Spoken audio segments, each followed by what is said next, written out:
been like 15 months since we've seen you fight, and it's been a kind of a crazy 15 months, right? I mean, what has life been like for you? I mean, were you thinking about fighting at all, or did you decide to kind of stay away during this whole crazy pandemic time? No, I was thinking about fighting all the time. You know, that's what I do. That's what I love. And but the world was crazy, like you said. I remember when I finished with Bain, I said, okay, I have a couple more fights. Then 2020 will be, the end of my career, and will be nice and this and that. And then I get into Brazil and I fight in Brasilia. The first event without a crowd was pretty awkward. And I was telling the other interviews that when you always been fighting all your life with crowds, since the time I was fighting jiu-jitsu, there is always crowds, especially the wars, big crowds. You kind of take for granted the fans, and you think it's nice, but I'm too focused on what I'm doing that I'm gonna enjoy after. But once you fight without crowd, you understand the importance of the energy or wherever you believe to the show, and the fans are part of the show. So for me, it's very important, and I'm very glad to fight for a big crowd again. I know, like during this time away, you got your 5th degree black belt, right? And you've been telling the history of jiu-jitsu. I mean, have you during this time have you been focused like more on jiu-jitsu than MMA? Did you follow that? Yeah. I'm still doing. Yeah, I did 5 episodes. I want to do more. It's very nice. I'm very excited to do that. And I've been focused on the jiu-jitsu history, but of course training. I've been focused on MMA. In jiu-jitsu for MMA, like I always do, and it doesn't change. And that's actually what I love very much: how to apply jiu-jitsu inside the octagon, and that's what interests me most. And it's funny because it's a so new sport that every camp I found out some stuff, some new stuff. Even people, they love when I say, but even some details from the back attacks and how to choke, I've been evolving a lot the last year. So, and the cage stuff and things like out against the cage. So it's very interesting for me. And of course, when you don't have a fight coming up, you kind of evolve in this certain pace. But when you have a fight coming up, a camp, then you evolve much faster. So to me, it felt like you were trying to like wind your MMA career down, like you felt like you were in. But it sounds like you're just as passionate about it now as ever. So I mean, are we at the end of your fighting career, or do you think there's still a future ahead? Yeah, this will depend on Saturday. Of course, I'm near the end and can be the last fight. But you know what? I've been performing so well in training camp, and I've been feeling so well that I could do one more or a couple more. Most likely one more after that. But of course, it depends because you perform as well in the training camp, and sometimes you cannot translate to the octagon. So if I can translate well, and of course UFC, and then they want me to do one more fight, I would do. If not, then would be the last one. I don't pretend to fight in another organization. I wanna end up in the UFC, but of course I wanna do one or a couple fights, jiu-jitsu fights after that. And at my sponsor Spider championship, but who knows? Let's see Saturday what's gonna happen. Right, so, was it important then for you to wait to have a crowd because it could be your last performance? Was that mattered to you? Yeah, of course. You know what? I was watching, like I saw Rogerio fought in Abu Dhabi, right, with Mauricio.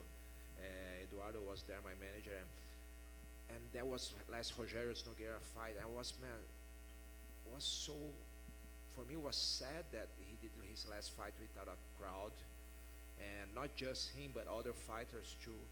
And I was, man, I don't want that for me. I don't want to end up my career without a crowd. Would be so sad, at least in my opinion. And thanks God, the events just come back to the normal, are coming back slowly, and that's why I'm here. I'm very glad for that. Nice. What do you think about the matchup? I mean, obviously anybody you fight is going to be younger than you, right? They're going to be probably a little less accomplished. But so what do you think about Belal as an opponent? He's a great upcoming guy. he's evolving for sure. And although his background is wrestling, that's at least as far as I know, he started with wrestling. He's a good wrestler. He used the wrestling, but in the late years, he been striking much more, and he believes and he trusts in his striking abilities. So he's like every top 15 guy, he's a pretty tough fighter. It's not an easy fight, but I've been in this situation so many times in my life. Almost 14 years in the UFC. In October will be 14 years since I did my first UFC fight. But I did close the contract. I think around June, July. I don't remember. Well, I need to check my emails. But so it's 14 years, and it's so great to be in this organization for 14 years. Yeah. Last thing for me. Hopefully it's not your last fight, but if for any reason it is, how do you want people to remember you, to talk about you? What do you want people to say about you and your legacy and your career?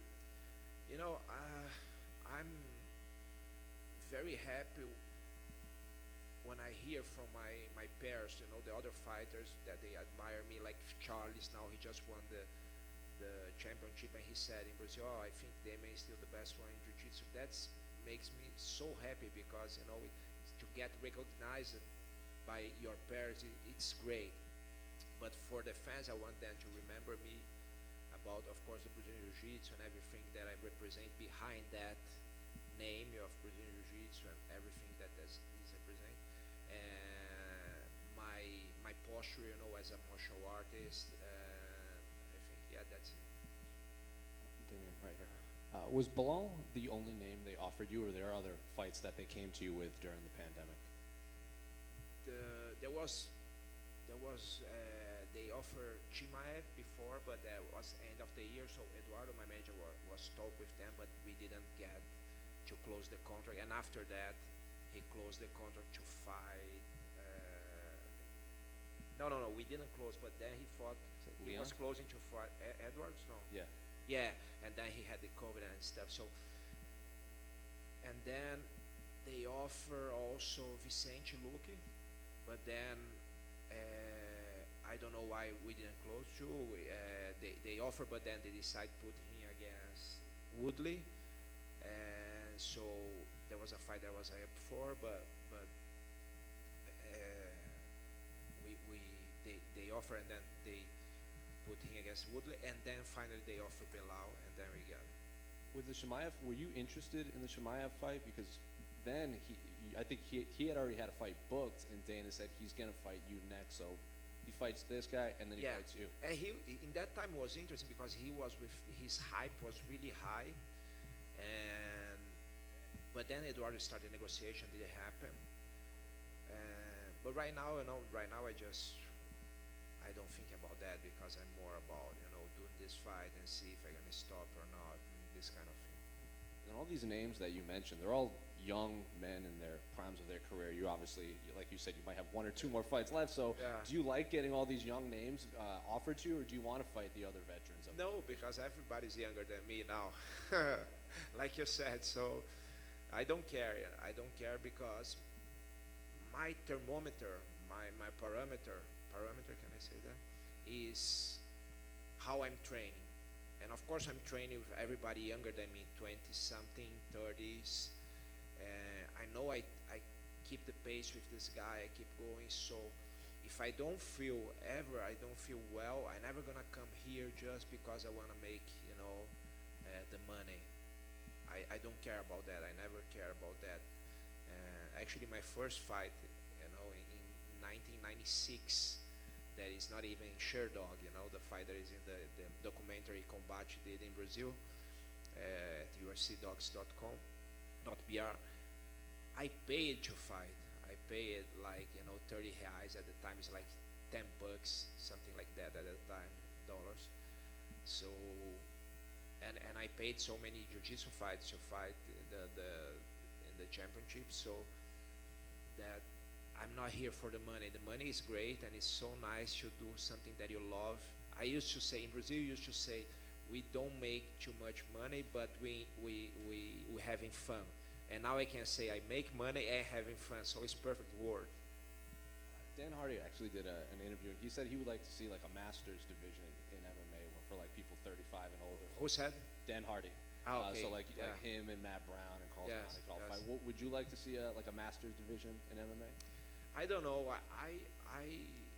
It would be nice, of course, but I like to fight, everyone.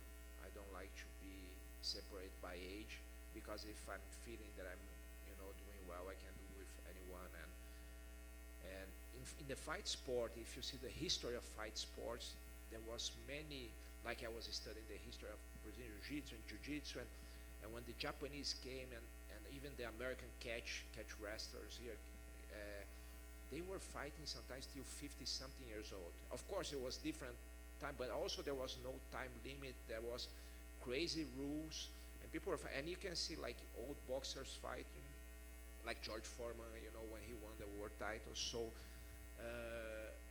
it's all about how you're feeling, and I think our society, of course, is very obsessed with age. So every time I did journalism degree, I did journalism in college, and every time you write about somebody, you put the age, after, and everybody just talk about that, and it's interesting. But I think it makes different. But what really makes different is how you're feeling. So if you're feeling, and I'm not lying, because some people say, some people they just lie. No, I'm feeling great. I'm feeling great. They don't feel. They feel like shit, and because they are older and stuff.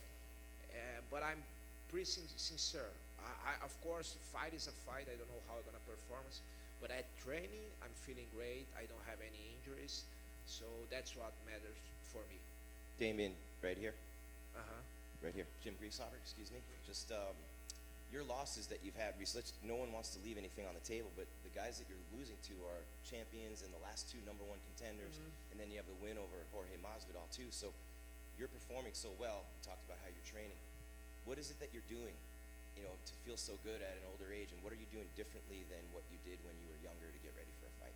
Yeah, what I think is when you're getting older, you need to make less mistakes. Less mistakes. I think for everybody, not just for me as a fighter, but for everybody in this room, if you're getting older, you get to make less mistakes to have a good life. What I mean is, you need to pay a little bit more attention to what you eat, not just when you're fighting, but every day. You need to pay a little bit more attention in how you sleep, and not during the training camp, but every day. Little more attention in what you put in, the exercise you do, what you put inside your mind, the mental part. So, and this must be something like an everyday life, a way of life, or a lifestyle, not just for a camp. And that's where I understand. Before, let's say I would eat well when I was in camp, and then after camp I was just eat all the shit that I want. And now I keep, I do eat bad stuff, but let's say I do eat bad stuff one night, the next day, sometimes I fasting, or I do eat bad stuff one day, the other day I will be very clean. So it's more learn how to balance and don't make those mistakes.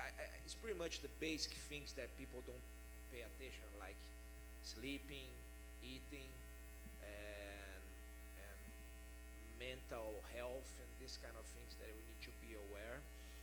And this will help. Of course, my style of fighting helps, because I'm not a brawler, and that's I think this helps. What about that mentality, the mindset that you talked about? Can you go a little bit more into detail, some of the things you do to stay sharp mentally and to stay focused on what you're doing?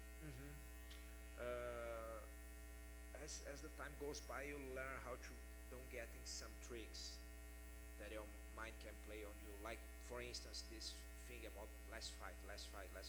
If I was focused on that this week, okay, or during the camp, this can be my last fight.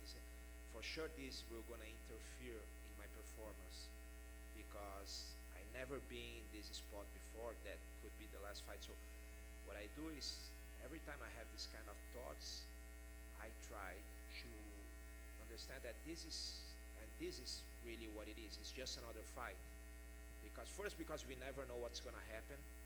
Life is crazy. I remember I was leaving the fight when I just won against Gunnar Nelson in Vegas, and go to my locker room to watch Aldo's fight against McGregor, and I remember going through the corridor, and then Michael Bisping was there. I stopped to talk to him. Man, I see his eye, and his eye was pretty hurt. He couldn't move well, one of his eyes. And then I remember talking to Eduardo. We came back to the locker room, and we are happy. But I was talking to Eduardo. I said, man, how he keep fighting? It's crazy. And I think he's finishing his career soon. And then after a couple months after that, he won the title. So life is so crazy that you cannot put something in your mind that you don't have control. I don't have control if this is going to be or not my last fight. So in the end of the day, it's another fight with a great opponent, tough opponent, and I need to be focused on that. So that's one thing, answering your question, that I think, I'm paying more attention. It's like, don't let your thoughts take you out of the path. And the last one for me, athletes talk all the time about how the game or the sport slows down as you get older. So what you lose physically, you make up for mentally. How has that been for you? I think I've been growing mentally, but I think physically, there is just one thing that I feel. It's nothing like I don't feel slower. I don't feel with less gas or this kind of thing. What I feel that is very interesting, I remember Murilo Bustamante, who was a UFC champion too, he told me one time, he said, Demian, when you get older, what you feel, and I was like 30 years old or something, or even less, your injuries takes more time to heal. That's what I feel. And exactly what I feel nowadays. I remember I was like Wolverine before, I get some hit and I get some bruise or something. In one day it was gone. I was impressed at that time how far.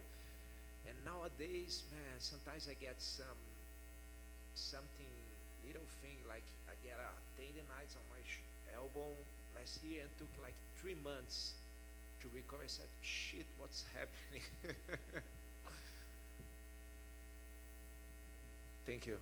Damian, back here.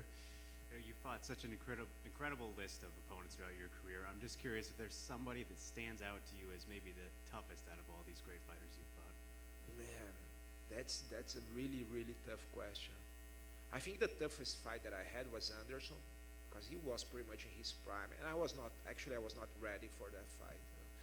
I wasn't too young, but I was like 31, 32, but I was young for the sport. I didn't have too much experience. The weight division was not the best for me. He was pretty big. He was in his prime. Actually, he was supposed to fight Chael, and then Chael couldn't fight. Then they offered this fight to Vitor. Vitor couldn't fight, so it ended up in me. And you never say no to a title fight. So I said, okay, let's go.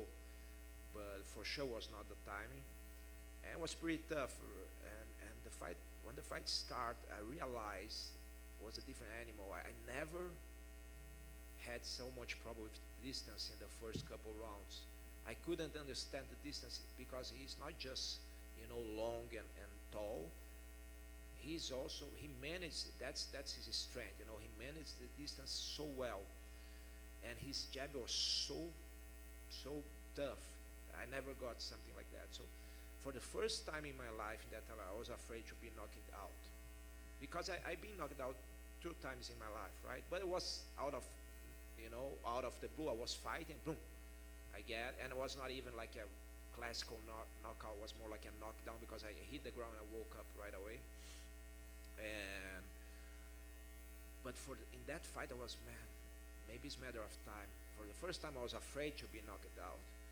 And then fight keep going, and then I said, okay, it doesn't. I go to between some rounds, I blow my nose and my eyes, because you cannot blow your nose. But I'm not boxer. I didn't know that. They didn't know that at that time. So just close my eyes. My eyes is this side. I cannot watch. I cannot see from one eye. Then I said, okay, it doesn't matter. He's beating me. I just gonna give my head to him, and if he wanna beat, he will beat. But at least I gonna, I change my stance to trying to just avoid with the distance to more like aggressive, more, like Mike Tyson style, to go forward. And then when I did that, he was kind of afraid to jab because he said, okay, this guy, he wants to take me down. He knew he was winning.